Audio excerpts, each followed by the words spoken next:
கண்ணா ஏற்கனவே உனக்கு தெரிஞ்சதுதான். இப்ப ரிவிஷன் தான். இப்ப 9ஆம் வாய்ப்பாடு எப்படி எழுதணும்னு சொல்லி கொடுத்திருந்தேன். இப்ப இங்க விடை எப்படி எழுதணும்னு பார்க்கலாம்.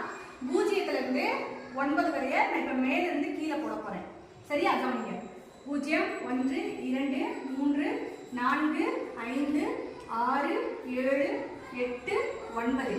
இப்ப 0ல இருந்து 9 கீழே இருந்து மேல போகுது. 0 1 2 3 4 5 6 7 8 9. இப்ப வாய்ப்பாடு சொல்லி பாருங்க, கரெக்டா இருக்கும். இது உனக்கு மனப்பாடமாவும் தெரியும், அப்படிதானே? அதே இன்னொரு மெத்தட். இந்த சர்க்கிள்ல விடை மட்டும் எழுதிக்கலாம், அப்படிதானே? இப்ப இப்படி விடை எழுதிக்கப்ப